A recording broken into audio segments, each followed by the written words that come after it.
নমস্কাৰ। প্ৰতিজন সন্মানীয় শ্ৰোতাক সাদৰ সম্ভাষণ জনাই মই পাঠ কৰিবলৈ লৈছোঁ পুনৰ দুটি অনুগল্প। প্ৰথমটো অনুগল্প প্ৰকাশ শৰ্মাৰ হেঁপাহ।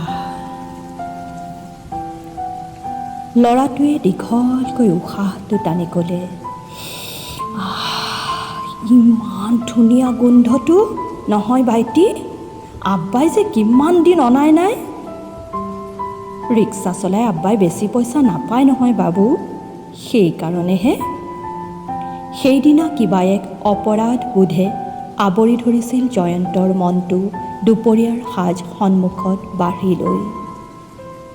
পিছদিনা পুৱাই বজাৰৰ পৰা অনা টোপোলাটো ফাতেমাৰ হাতত দি ক'লে, তোমাৰ পচন্দমতেই বনাবা, মোক অলপ দিলেই হ'ব।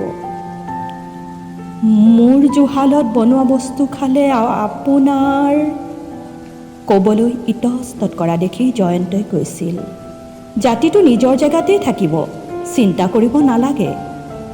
টোপোলাটো হাতত লৈ ল'ৰা ছোৱালী দুটাক বহুদিনৰ মূৰত হেঁপাহৰ বস্তু এটা খুৱাব পৰাৰ আশাত ফাতেমাৰ জিলিকি উঠা মুখখনলৈ চাই জয়ন্তৰ মনটো এক অনাবিল তৃপ্তিৰে ভৰি পৰিল।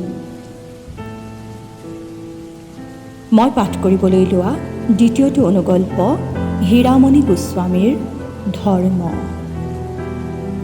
তেওঁৰ ধৰ্ম কি বুলি কোনেও তেওঁক সোধা নাছিল। কালি মছজিদ, আজি মন্দিৰ, কাইলৈ গীৰ্জা, কলৈনো যোৱা নাই তেওঁ। তেওঁৰ কোলাত মৃত্যুমুখী সন্তান, সেয়ে তেওঁ আজি ধৰ্ম নিৰপেক্ষ।